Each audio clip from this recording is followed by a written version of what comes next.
22장에서 우리가 계시록을 정리해 보았죠. 사람이 태어나서 죽는 것처럼 하나님이 인류 역사를 시작하셨으면 반드시 하나님께서 마무리하실 것이다. 그런데 우리가 지난주 마무리한 마지막 말씀이 그대로 두라 하는 정말 무서운 말씀이었습니다. 그대로 두라는 것은 기회가 끝났음을 알리는 말씀이죠. 아직은 우리에게 하나님이 열린 문을 주셨습니다. 그래서 우리에게는 수많은 기회들이 놓여 있습니다. 그러나 언젠가는 그대로 돌아 하는 날이 올 것을 우리가 생각해 보아야 되겠습니다. 그래서 이 시점에서 정말 예수님께서 말씀하셨던 것처럼 인생의 승리가 소유에 넉넉한 데 있지 않다 하신 그 말씀을 우리가 되돌아보면서 그대로 돌아할 때 우리의 마음이 힘들지 않는 자리로 함께 갈 수 있었으면 좋겠고, 성경은 그대로 두라로 성경을 계시록을 마무리했지만은 저는 계시록을 마무리하면서 귀 있는 자는 성령이 교회들에게 하시는 말씀을 들을지어다 하는 말씀으로 계시록을 마무리하겠습니다. 오늘부터 지난 예고된 것처럼 하나님의 관점에서 인류의 역사를 살펴보기를 원합니다. 창조와 타락 그리고 구속 회복이라는 그 구속의 역사를 통해서 그 가운데 내가 서 있는 자리가 어디이고 또 내가 서 있어야 할 자리가 어디인지를 함께 찾아보기를 원합니다. 그것을 바로 찾으면 우리 인생이 복된 자리에 쓸 수 있을 것이기 때문에 그렇습니다. 그래서 오늘과 다음 주 2주 동안은 창조에 대해서 같이 살펴보려고 합니다. 그 가운데 오늘은 여자의 창조입니다. 그래서 저는 이 여자의 창조를 창조의 꽃이라 그렇게 부릅니다. 다시 말하면은 하나님의 창조의 마지막 정점에 여자의 창조가 있다 하는 겁니다. 천지 창조 그림을 우리가 수련회 때 한번 봤죠, 그죠? 미켈란젤로가 그렸던 천지 창조 그림 중에서 하나님이 아담을 창조하시는 그림을 기억이 납니까?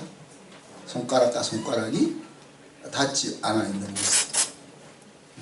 그래서 아담의 눈은 허리멍텅해서 그냥 아무것도 아닌 육체로 있는 그 모습, 그리고 하나님이 그 아담의 손가락에 생기를 부어 넣어 주려고 하는 그 장면을 우리가 보았습니다.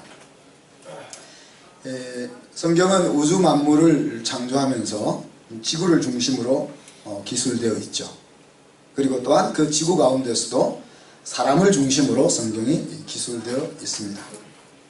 근데 오늘 2장에 보면은 천지 창조의 대략이 이러하니라 이렇게 이야기합니다. 5절, 6절, 9절, 10절 이게 보면은 사람이 만들어지기 전까지의 지구의 모습을 간략하게 소개하는데 5절에 보면 이렇게 이야기했습니다. 하나님이 땅에 비를 내리지 아니하셨고 또 경작할 사람도 없으니 그래서 들에는 소목도 없고 밭에는 채소가 나지 아니하더라 그랬습니다. 이 장면의 묘사는 6일 오전이라고 말하기는 좀 그렇습니다. 왜냐하면 저녁이 되며 아침이 되니 이제 날수를 헤아릴 때 저녁이 되며 아침이 되니라고 헤아렸기 때문에 이것이 6일 오전까지라고 말하기는 좀 애매하고 하여튼 6일 창조의 마무리되기 전까지 사람을 창조하기 전까지의 모습입니다. 하나님이 온 세상을 다 만드셨지만은 살만한 곳이 아직 아니라는 이야기예요. 살만한 곳이 아닌 이유는 뭡니까? 아직 그곳에 하나님이 사람을 짓지 않았기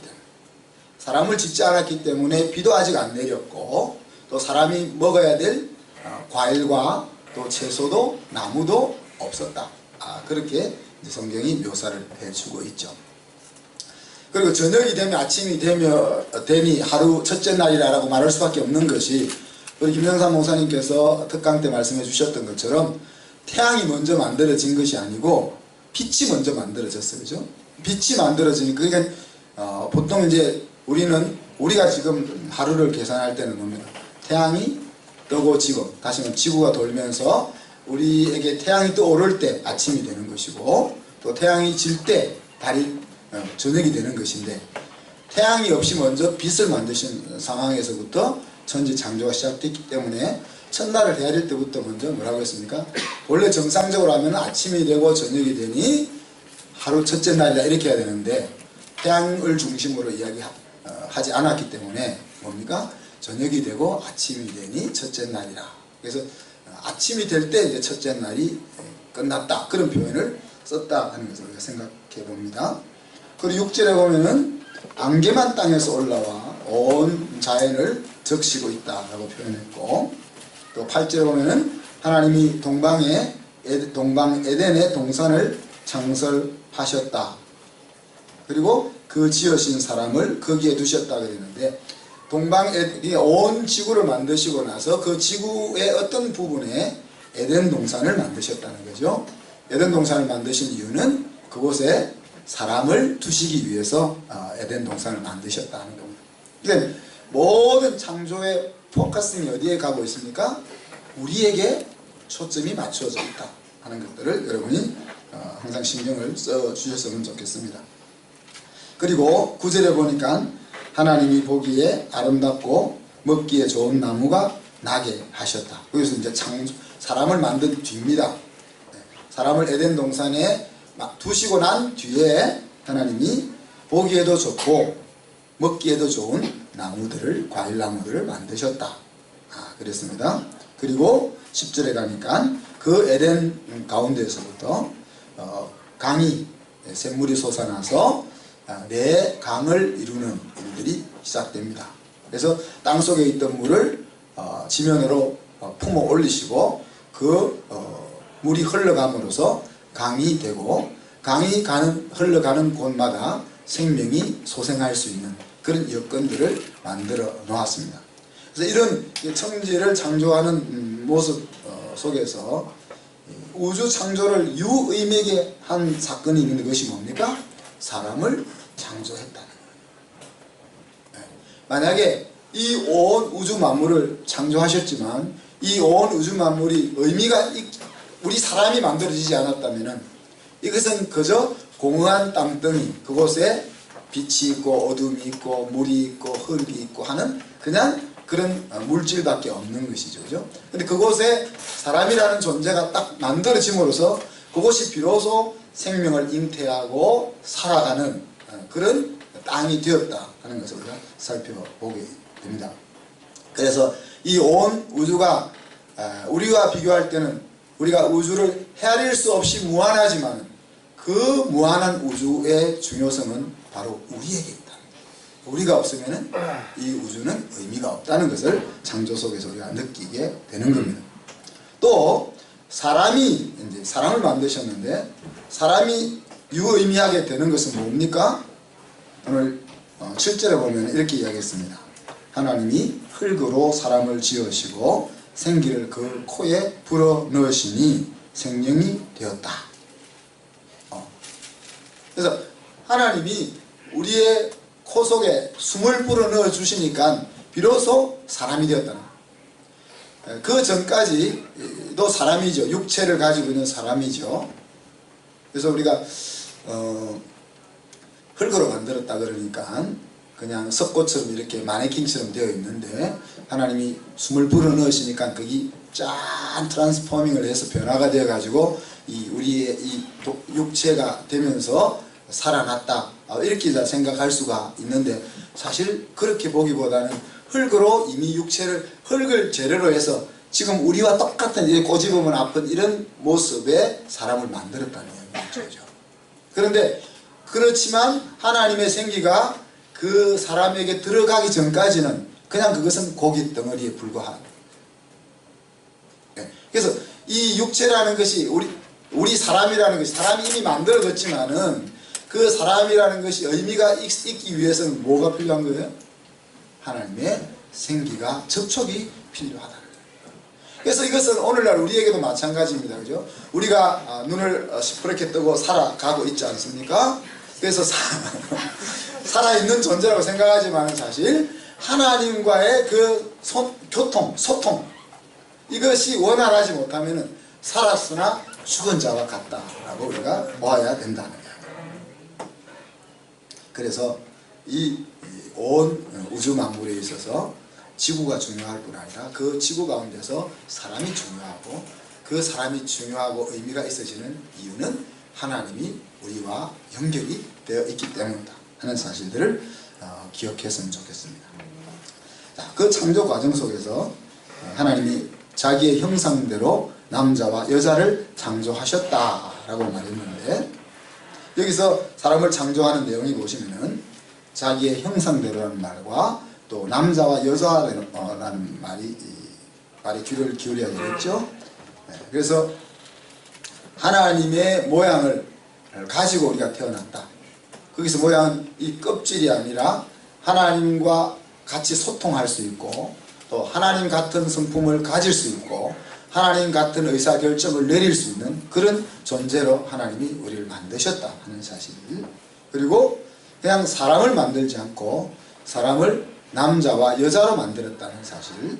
그래서 혼자 특별히 바울처럼 특별한 뜻이 있어서 혼자 살 수는 있지만은 남자와 여자가 하나가 되는 것을 통해서 사람이 완성되게 하셨다는 사실을 우리가 또 생각해 볼 수가 있습니다. 그리고 만드신 다음에 하신 말씀은 땅에 충만하라, 땅을 정복하라, 그리고 땅을 다스리라, 그렇게 이야기하시면서 그 속에서 우리가 무엇을 하며 살아야 할 것인지를 주셨죠. 그죠? 그리고는 채소와 씨 가진 열매 맺는 나무를 사람에게 식물로 주셨고, 동물들에게도 푸른 풀을 식물로 주셨습니다. 그래서 이사야서에 보면은 이제 새하늘과 새 땅이 되었을 때, 새 나라가 되었을 때는 사자들이 풀을 먹고 산다, 그런 표현을 쓰고 있습니다.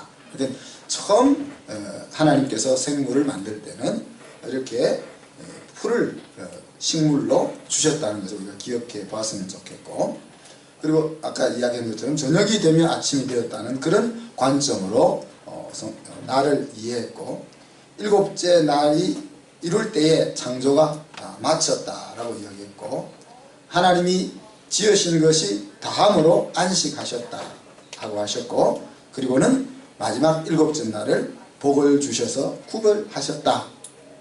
그리고 이 모든 것을 마친 다음에 모든 것을 보시니 심히 좋았더라, 그렇게 마무리를 하셨습니다. 여기서 심히 좋았다는 말은 계획대로 다 이루어졌다 하는 것입니다. 그래서 우리가 그 주기도문에서 뜻이 하늘에서 이룬 것처럼 땅에서도 이루어지이다 라고 이야기할 때 하늘에서 도대체 무슨 뜻이 이루어졌을까, 우리가 여러 가지를 생각해 볼 수가 있습니다. 먼저 이 창조 때 하나님께서, 성부 성자 성령 하나님께서 우리가 우리의 형상대로 사람을 만들자, 그런 계획이 하늘에서부터 있었죠. 그죠? 또 우리가 타락해서 죽음의 길로 빠졌을 때 하나님께서 예수 그리스도를 십자가에 달아 속량케 하는 그 계획을 세우시고, 그 일을 통해서 우리에게 회복할 수 있는 길을 열어주시는 플랜을 짜셨습니다. 그런 것들, 그 이외에 또 이제 우리가 하나님이 하늘에서 뜻이 이루어진 것을 우리가 성경을 통해서 더 이상 알아내기가 쉽지 않지만, 그 두 가지는 분명하게 알 수 있는 내용들이죠. 그죠? 그것이 이루어졌던 것처럼 땅에서도 그 뜻이 이루어지기를 원한다 하는 것이 이제 주기도문의 기도 내용이잖아요. 그죠? 그러면은 하나님이 하늘에서 이야기했던 그대로 다 되었다, 그래서 보기에 심히 좋았다라고 평가를 했습니다. 자, 여기까지가 이제 우리가 창조에 대해서 우리가 다 알고 있는 내용들을, 중요한 포인트들을 제가 집어드린 것이고, 오늘 이제 여자의 창조에 대해서 한번 봅시다. 여자의 창조 과정을 한번 살펴봅시다. 먼저 여자를 만드신 동기와 목적이 뭡니까? 18절에 보면은 사람의 독처하는 것이 좋지 못하다, 그렇게 이야기했습니다. 그래서 하나님이 사람을 만들었는데 참 이상한 것은 그러니까 사람을 처음부터 남자와 여자로 만드시면 될 거잖아요. 그죠? 근데 왜 남자를 만들어 놓고는 부르기를 사람이라고 불렀습니다. 이제 남자라는 말이 히브리 말로는 아담이라고도 하고 또 이쉬라고도 합니다. 그런데 이제 아담이라는 말은 땅이라는 말이 이제 아담아라는 말이 이제 땅이라는 말인데, 그래서 땅에서 흙을 취해서 아담을 만들었다고 해서 아담이라고 불렀고, 그래서 그것이 사람이라는 말도 되고 또 남자라는 뜻도 의미도 가지고 있고 또 고유명사인 아담이기도 하다는 거. 근데 사람을 만드실 때 그냥 남자와 여자를 만들겠다 하셨으면 그냥 남자와 여자를 딱 만드셔서 흙으로 두 개를 만들어 가지고 생기를 양쪽으로 불어넣으셨으면 되실 텐데, 그렇게 안 하고 이 복잡한 과정을 하나님이 막 거쳤다는 거예요. 그래서 먼저 사람을 만들고 나서 하나님이 몰라가지고 만들고 나서 보니까 실수했네, 하나 더 만들자, 이게 아니라는 거죠. 혼자 사는 것이 하나님의 본래 사람을 만든 목적과 계획에 부합되지 않다, 그렇게 이야기했습니다. 아직 창조가 안 끝났다는 이야기죠. 그래서 그를 위하여 돕는 배필을 지으리라 했습니다. 그래서 남자를 위해서 돕는 배필을 지어서 혼자 있지 않게 하고 또 그에게 필요한 것들을 보좌하게 하기 위해서 여자를 만들었다. 그리고 여자가 만들어짐으로써 비로소 사람을 만들려고 하는 것이 완성되게 하셨다 하는 것입니다. 이 부분은 20절 하반절에 다시 한번 또 이야기합니다. 아담이 돕는 배필이 없으므로 라는 표현을 또 한 번 더 쓰고 있습니다. 그 다음에 어떻게 그럼 하나님이 여자를 만들었는가. 자, 21절로 23절로 보면 아담을 깊이 잠들게 하시고 잠들자 여자를 만든 일을 시작하셨다, 그렇게 표현했습니다. 성경은 여러분 아시다시피 모든 사실을 기록하고 있는 책은 아닙니다. 그죠? 그렇지만 성경이 과학책도 아니고 역사책도 아닙니다. 그렇지만 과학을 넘어서 있는 책이고 역사를 넘어서 있는 책이죠. 그래서 여러분 성경이 모든 것을 우리에게 기록하고 있지 않다는 전제를 여러분이 가져야 되고, 우리에게 꼭 필요한 부분들만 기록하고 있다는 것을 생각할 수 있어야 되고, 그러면 기록되지 않는 부분들에 대한 것들도 같이 이해할 수 있어야 되는 겁니다. 그래서 여기 보면은 아담을 깊이 잠들게 하시고, 그 깊이 잠들고 했다는 시간이 얼마나 될지는 모르겠습니다. 그죠? 그리고는 갈비뼈 하나를 하나님이 취해서 그곳에 어떻게 했어요? 갈비뼈를 하나 빼버리면 무너지잖아요, 한쪽으로. 그래서 그 속에 살을 도로 채워 넣으셨다. 그럼 살을 어디서 살을 채워 넣으셨을까? 아담의 허벅지에서 가져오셨을까? 엉덩이에서 가져오셨을까? 하여튼 어딘가 아담의 살을 취해서 마치 오늘날 우리가 수술을 하듯이 이 관상동맥이 약해져 있을 때 보니까 이제 허벅지에 있는 동맥을, 정맥을 잘라다가 이게 있는 수술을 하더라고요. 또 팔에 있는 정맥을 잘라다가 이게 수술을 하더라고요. 그런 것처럼 이제 어느 곳에 좀 덜 필요한 곳에, 흉터가 나도 괜찮은 곳에 살을 뜯어다가 그 뼈가 빠진 부분에 채워 넣고, 그리고 이제 그 뼈를 가지고 하나님이 여자를 만들기 시작했습니다. 요즘 이런 수술을 하려면 몇 시간 걸리겠죠. 우리 다빈이 수술할 때 보니까 한 8시간 걸리던데, 그러니까 이 긴 시간이 얼마나 긴 시간이었는지 성경은 말하고 있지 않지만, 그냥 애들이 요술 부리듯이 그냥 툭 잡아다가 뼈를 빼내가지고 그냥 훅 부니까 여자가 만들어졌다, 이렇게 생각하시면 안 된다는 거예요. 어떻게 보면 이것이 수년이 걸렸을 수도 있고 아니면 몇 시간이 걸렸을 수도 있고, 오늘날 우리 이것을 짐작해 볼 수 있는 가능성이 뭔가 하면 줄기세포잖아요. 요즘 시베리안 호랑이가 다 사라져 가지고 시베리안 호랑이의 세포를 줄기세포를 가지고 호랑이를 복제해내잖아요. 늑대가 멸종되려고 하니까 늑대 줄기세포를 가지고 늑대를 다시 만들어내잖아요. 황무의 박사가 엉터리 짓을 해가지고 난리가 났지만은 그런 일을 하잖아요. 그러니까 하나님 최초의 줄기세포 수술 시술자 같으신 것 같아요. 마치 줄기세포로 동일한 종류의 생물을 복제해내는 것처럼 하나님이 동일한 사람을 만드셨고, 단지 여자와 남자라는 다른 사람이지만은 동일한 존재로 여자를 만들고 있다는 거예요. 저기 탈무드에 보면은 왜 갈빗대에서 여자를 만드느냐 재밌는 이야기를, 머리에서 만들면 남자 머리에 올라갈까봐, 그리고 또 다리뼈로 만들면은 남자가 너무 짓밟을까봐 딱 중심에 있는 갈비뼈를 떼어서 만들었다. 그런 생각을 해볼 수도 있겠고요, 그죠? 자, 근데 갈빗대 하나를 취하고 살로 그곳에 채워넣고 하는 과정이 많이 생략되어서 성경이 기술되고 있다는 것을 여러분 기억하시기 바랍니다. 그리고 이 갈빗대 여자를 만든 다음에 어떻게 하죠? 아담에게 그 여자를 이끌어 옵니다.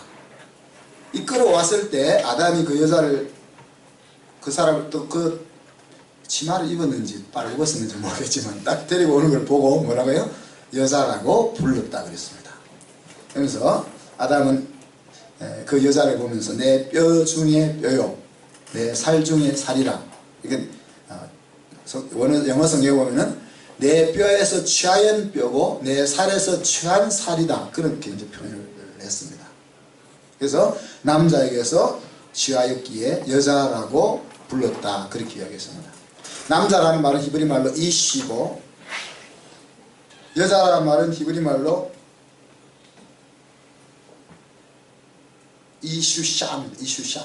그래서 남자, 여자, 우리는 말로 하면 전혀 woman하고 man하고 전혀 다른 말이지만은 히브리 말로 보면은 굉장히 유사한 워드 플레이를 하고 있는 이슈샤 비슷한.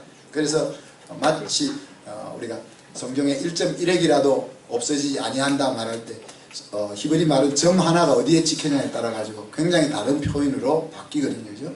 그런 것 때문에 이제 그런 묘사를 하고 있다. 자, 여기서 이제 하나님의 의도를 우리가 좀 엿볼 수가 있습니다. 왜 지금 이렇게 나누어서 자라게 하셨을까?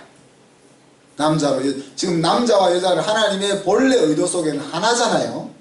남자를 만들고 남자의 갈비뼈에서 갈비뼈를 취하여 여자를 만들어서 이 남자와 여자가 만들어졌을 때 비로소 사람이 만들어졌다 라고 하나님이 묘사하고 있는데, 근데 그러면 이 두 존재를 다르게 왜 만드셨을까? 24절에 보면 이렇게 이야기했습니다. 이러므로 남자가 부모를 떠나 그 아내와 연합하여 둘이 한 목을 이룰지니라. 그러니까 처음에 하나였는데 너희들은 각각 다른 곳에서 살았으니까, 그렇지만 원래 하나이니까 때가 되면 너희들은 합쳐져서 하나가 되어야 돼. 그런 말이잖아요, 그죠? 그럼 왜 나누어서 자라게 하시고 또 하나 되게 만드실까 하는 것을 우리가 생각해 볼 수 있습니다. 성경에 보면 하나님의 창조에 보면은 하나님은 모든 것을 다르게 만드셨어요. 다시 말하면은 국화빵을 구워내듯이 똑같은 빵을 만들기 원치 않는다. 똑같은 사람을 원치 않는다. 사람은 우리가 우주의 중심이니까 그렇다 칩시다. 그러면 하나님이 획일화를 얼마나 싫어하시는가 하면은, 여러분 눈의 기본 모양이 뭐라고 했죠? 육각형 모양인데, 그 무생물인 그 눈 하나하나 다 이렇게 받아서 현미경으로 보면은 그 모양이 닮은 것이, 같은 것이 하나도 없다는 거예요. 그냥 내리는 아무 의미 없어 보이는 그 눈조차도 똑같게 안 만드시고, 심지어 우리가 들판에 나가면은 잔디가 자라고 있는데 그 잔디조차도 같은 방향으로, 같은 굵기로, 같은 크기로 자라는 잔디는 하나도 없다. 제가 안 지어봐서 모르겠습니다만 생물학자들이 그렇게 이야기합니다. 여러분 주변을 보시면은 우리 차나 찬수 엄청 틀리잖아요. 어떤 사람은 구분 못하겠다 이러지만은 딱 보면 구분이 되잖아요, 그죠? 같은 사람이 없다는 거죠. 하나님은 다양한 것을 원하신다는 거예요. 근데 우리는 다르면 꼭 원수처럼 생각해요. 그죠? 생각이 다르면 안 어울리려고 하고, 좋아하는 것이 다르면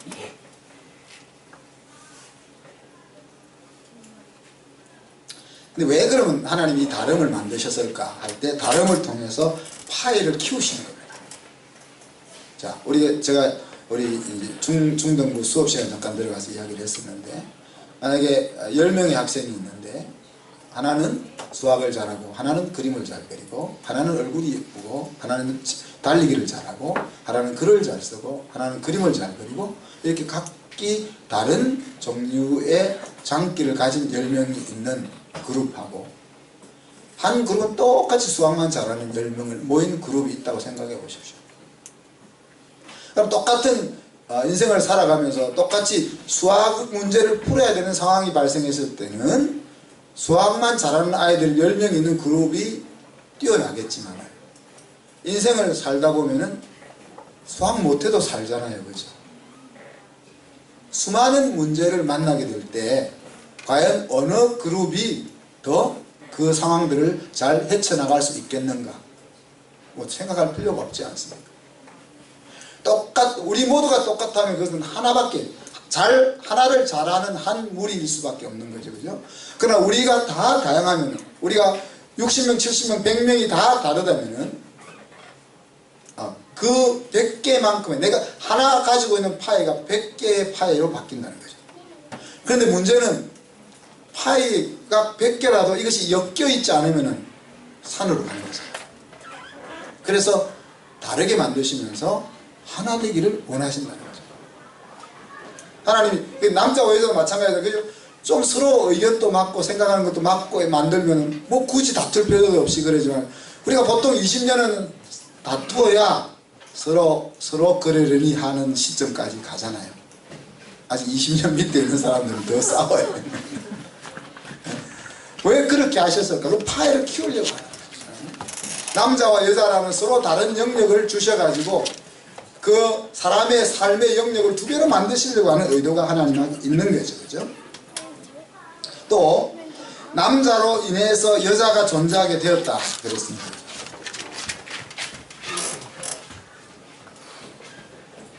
남자로 인해서 여자가 존재하게 되었으니까 여자는 남자에게 종속된 존재입니까? 그건 아니잖아요. 다르게 표현하면 여자가 안 만들어졌으면 하나님의 관점에는 우리는 불구장, 남자들은 불구장이지. 하나님의 목적한 사람의 모양을 제대로 갖추고 있지 못한 존재라는 이야기가 되는 거예요. 그래서 이 남자가 사실, 그래서 이제 하나님이 사람을 만들 때 남자를 먼저 만드시고 또 영적인 권위를 남자에게 주잖아요. 근데 중요한 것은 이 남자들이 잘 들어야 됩니다. 여기서 중요한 것은 남자가 그 권위를 여자가 남자에게 복종하게 하는 그 권위를 얻는 길은 뭐겠습니까? 자기에게 주신 그 여자에게 충성함으로 권위를 얻는 거예요. 그 좋은 모델이 어디에 있습니까? 예수 그리스도에게 있습니다. 예수님이 이야기하시기를 뭐라 했습니까? 내가 교회를 사랑한 것 같이 너희가 너 아내를 사랑하라 그랬어요. 우리가 주님 앞에 목숨까지 바치면서 충성하겠다고, 주님 앞에 순종하고 복종하겠다고 하게 된 연유가 어디에 있습니까? 예수님이 우리를 살리고 우리의 인생을 회복시키기 위해서 당신의 모든 것을 버리면서 우리에게 충성해 주셨기 때문에 우리가 그분에게 권위의 면류관을 드릴 수 있게 되는 거죠. 그래서 단지 하나님이 남자로 만들었다 하는 이유로 내가 남자니까 넌 나에게 복종해야 돼, 이렇게 우리가 남자들이 주장할 것이 아니라 예수님처럼 가정을 목숨 걸고 지켜내는 그 수고를 통해서 우리는 자식들과 아내로부터 권위를 받는 거예요. 그래서 저희 남자들 많이 앉아있는데, 또 특히 우리 청소년들, 우리 남자들 앉아있는데, 여러분 요즘 시류는 어떻죠? 결혼할 때 여자가 직장을 가져야 돼. 왜? 여자가 자기의 역량을, 능력을 잘 발휘하면서 살아야 되기 때문에 그게 아니고 나 혼자 벌고 먹고 살기 힘드니까 너도 먹고 사는 거 보태야 돼. 그런 식으로 생각하면 쪼잔한 애들이 되면 안 돼요. 우리 장로님 시대는 어떻게 해서 우리는 데이트를 하러 가도 여자가 돈 내는 거는 자존심 상해서 그냥 돈 없으면서도 우리 빌려서라도 우리가 내면서 어깨를 이렇게 했던 시대인데 요즘은 더치페이도 하더만요. 연애하면서도 데이트하면서도. 그래서 남자들은 자기 아내와 자식들을 책임지고 보호하고 지킬 수 있는 그런 충성을 통해서 뭘 얻는다고요? 그들로부터의 복종과 존경을 얻는 것이다.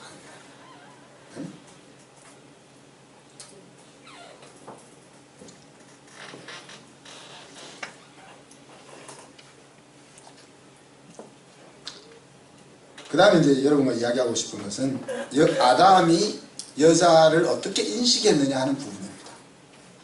사실 하와라는 이름은 어디에 등장합니까, 여러분? 우리는 하나님이 아담과 하와를 창조했다 이렇게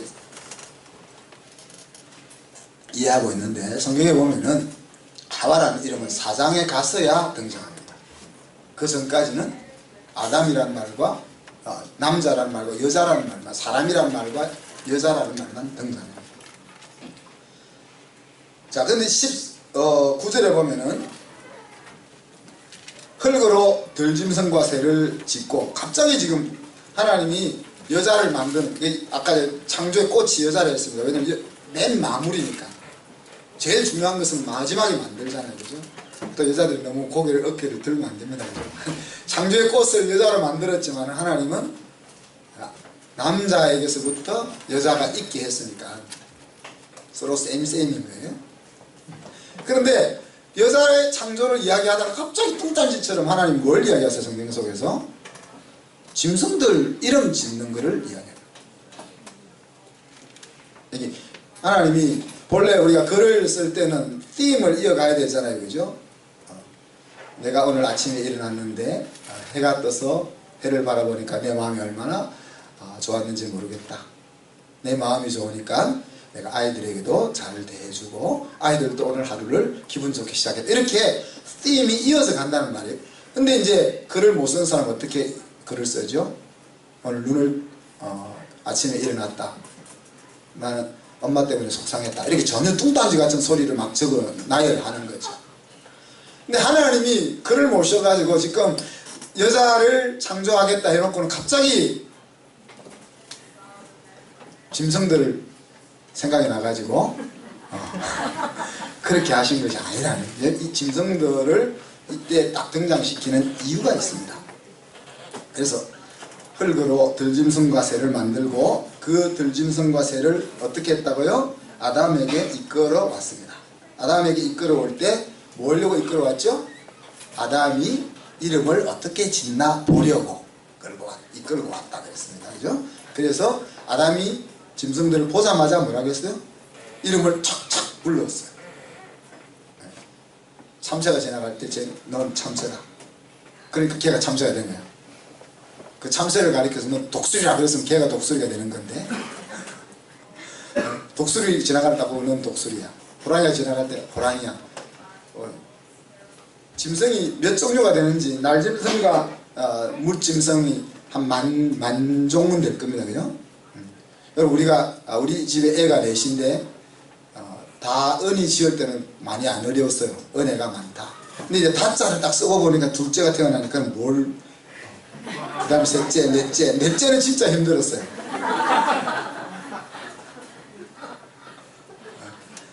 근데 이름 넷 짓는데도 그렇게 고심하고 며칠 걸려서, 그것도 안 되면 이름 짓는 사람한테 돈 주고 지으러 가잖아요, 우리가.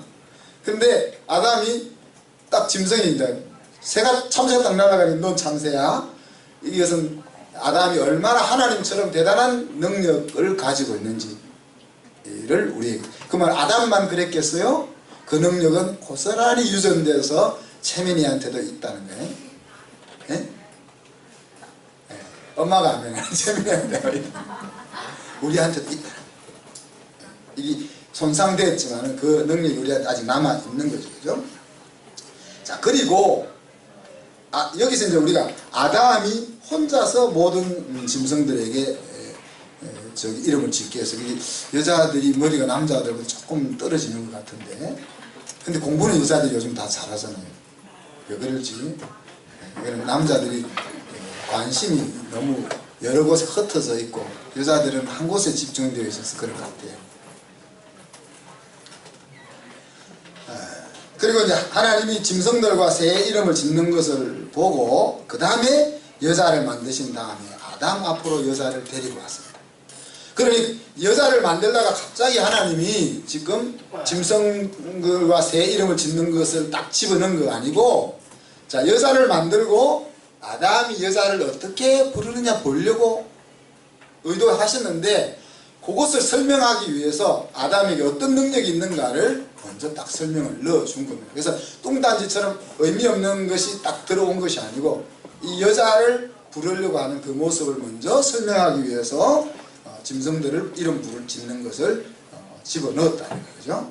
자, 그리고 여자를 만들고 아담 앞으로 여자를 딱 데리고 오니까 아담이 아까 뭐라고 했어요? 야, 이건 내 뼈 중에 뼈요, 내 살 중에 살이다. 그렇게 이야기하고, 남자에게서 나왔으니까, 취하였으니까 여자라고 부르자. 그렇게 했다는 거예요.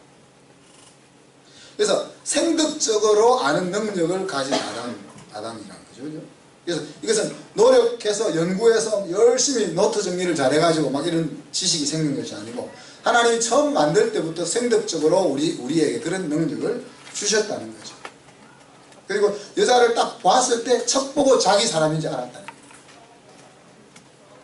여러분 연애하다가 그런 거 그래가지고 여러분 다 이렇게 얽히고 설키게 됐잖아요. 내가 그때는 잘못 봐서 그렇게 핑계를 대도.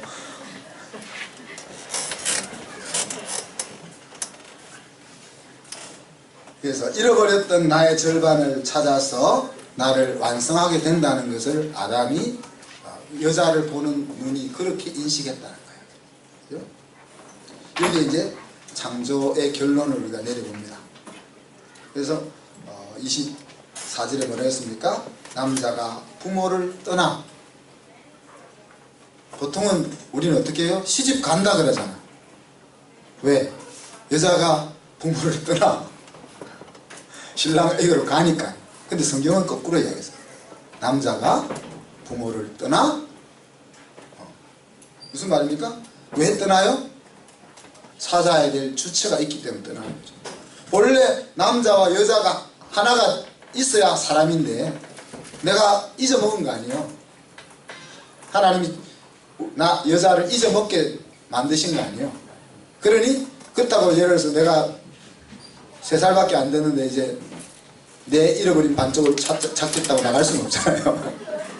그러니 이제 독립할 수 있는 때가 되었을 때, 그죠? 정신적으로 또 경제적으로 독립할 수 있는 때가 되었을 때 남자가 먼저 일어나서 부모를 떠나는 겁니다. 부모를 버리는 것이 아니고 부모를 떠나는 겁니다. 다시 말하면은 이제 정신적으로 경제적으로 독립된 개체가 된다는 이야기죠. 그래서 우리 주민등록증에 보면 그걸 뭐라고 하죠?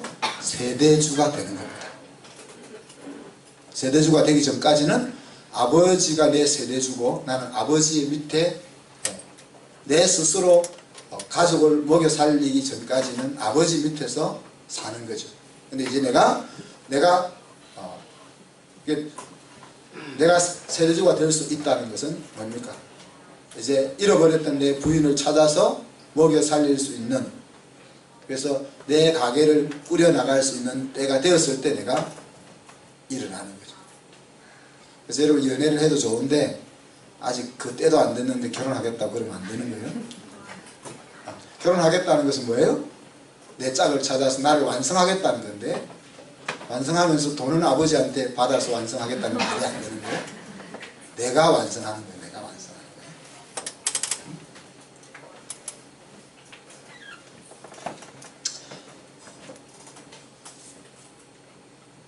그 다음 두 번째는 그 아내와 연합하여 둘이 한 몸을 이룰지니라 그랬죠. 네. 둘로 나누어 있지만 하나로 합해서야 되는 존재라는 거죠.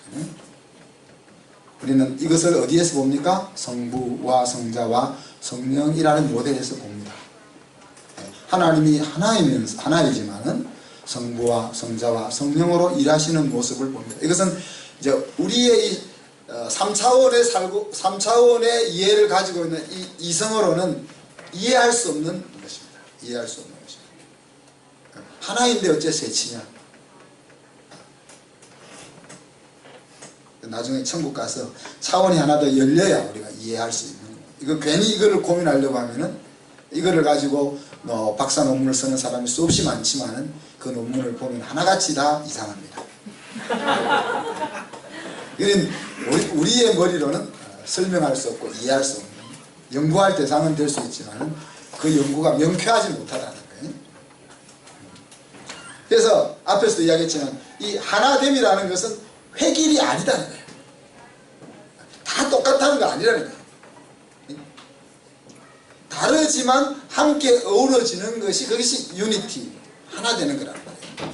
마치 우리 몸이 수 없는 지체들로 구성되어 있지만은 일사불란하게 서로를 위해서 움직여서 한 몸이 되는 것처럼, 그것이 이제 유니티, 하나됨의 좋은 모델인 거죠. 그 바울이 그렇게 이야기했잖아요. 야, 손이 발들어. 너 매 지저분한 거 밟고 다니니까 난 너랑 같이 안 해. 그럴 수 없다는 이야기예요. 그죠? 발이 잘려나가면 온몸이 아픈 것이, 너는 잘려나갔으니까 나는 괜찮아. 그게 아니라는 이야기잖아요. 그것에 이제 하나됨의 비밀이 담겨 있는 거죠. 그래서 남자와 여자가 하나 되는 비밀을 우리가 성부, 성자, 성령 속에서도 우리 몸 속에서 우리가 찾아볼 수 있는 겁니다. 그 다음 세 번째는 아담이 하와를 창조 속에서 자기 자신과 같이 인식하고 있다는 겁니다. 자, 25절에 보면 뭐라고 했어요? 25절. 우리 청소년들 쑥스러워서 못 읽을 텐데, 아담과 그 아내 두 사람이 벌거벗었으나 부끄러워 아니하니라 그랬어요. 자, 청춘 남녀가 만난 모습을 묘사하려면 할 말이 얼마나 많겠습니까? 아담과 하와를 하나님 만드셔서 중매를 해가 결혼을 딱 시켜놨으면은 그 결혼 장면을 묘사할 수 있는 내용이 얼마나 많았겠습니까? 그죠? 근데 하나님이 그 최초의 가정 청춘 남녀를 보고 묘사한 내용이 요거예요. 둘이 벗었는데 안 부끄러워하더라. 그 말은 그것이 가장 중요하다는 이야기라. 그죠? 수많은 내용들, 야, 너무 잘 어울려. 그렇게 말할 수도 있고, 그죠? 아담이 하와를 너무 사랑하고 있어. 그런 표현을 쓸 수도, 여러 가지 그 세 가정을 묘사할 수 있을 텐데, 그런 묘사를 하나도 안 하고 벌거벗었는데 걔들은 서로 부끄러운 줄도 모르더라. 그렇게 부끄러움을 모를 수밖에 없는 이유가 있잖아요. 뭐예요? 여러분이 목욕탕에서 자기 모습을 보면서 어머 창피해 그래요? 그냥 어머 창피해 그래 자기 씻는 걸 거울로 보면서, 그건 약간 정신이 약한 사람들이에요. 그러니까 아담이 하와를 볼 때 하와가 아담을 볼 때 자기의 절반을 보니까 서로가 서로를 볼 때 자신을 보는 거죠. 그래서 안 부끄러운 거예요.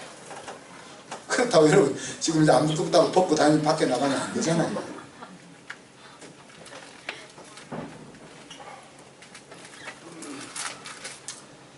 죄인된 인생은 남을 짓밟으면서 좋아하는 성향을 가지고 있습니다. 그래서 코미디나 개그에 보면 얼마나 많은 경우에 막 상대방을 짓눌리면서 웃기는 그런 개그를 하잖아요. 그죠? 그렇지만 오늘 이 창조 속에서 우리가 기억해야 될 것은 아내의 승리가 곧 남편의 승리고, 아내의 부끄러움이 남편의 부끄러움이라는 거예요. 그래서 우리가 고린도전서 13장에 나와 있는 여러 가지 사랑의 액션 가운데 하나 꼭 우리가 가까운 우리께 기억해야 될 것은 무례히 행치 아니하고. 너무 가까우니까 우리가 격이 없이 대할 수 있잖아요. 반말도 할 수 있고 농담도 할 수 있고 뭐 욕도 할 수 있고 다 할 수 있지만은 아내가 남편의 마음을 그 자존감을 갉아먹는 그 예를 범하면 안 된다는 거죠. 또 마찬가지 남편이 아내의 그 마음을 갉아먹는 예를 범하면 안 된다. 지금까지 많이 범했죠? 오늘부터. 지금까지 몰랐으니까. 로마서에서 뭐라고 했습니까? 몰랐을 때는 하나님이 허물치 아니한다. 오늘 이 말씀을 안 들었으면 계속 해도 되는데 오늘 말씀을 들었으니까 오늘부터는 서로가 무례히 행치 않았습니다. 말씀을 마무리합니다. 하나님이 만드신 세상, 그곳에서 우리가 우리의 형상대로, 그리고 각종이라는 말과 또 독차하는 것이 좋지 못하다는 말과 둘이 한 몸을 이룰지라는 말들을 우리가 생각해 봐야 된다 했습니다. 그래서 하나님은 다양성을 원하신다, 이 창조 속에서. 그리고 그 창조의 가장 중요한 핵심은 인간인데, 그 인간, 사람의 창조의 꽃은 여자의 창조다 하는 것을 기억해야 되겠습니다. 그리고 그 여자까지를 다 만드시고 나서 보시기에 심히 좋았다, 하나님의 계획에 꼭 맞았다 하는 것을 우리가 기억해야 되겠습니다. 그래서 우리가 이 구속사에 있어서 창조를 우리가 다음 주에 좀 더 다루겠지만은 창조를 바라보면서 하나님이 우리를 얼마나 존귀한 존재로 만드셨느냐 하는 걸 하고, 또 다양성을 통해서 우리의 파이를 키우시고 연합을 통해서 그 키워놓은 파이가 제대로 일하게 하셨다 하는 이 사실들을 여러분 꼭 마음속에 기억할 수 있었으면 좋겠습니다. 아멘. 기도하겠습니다.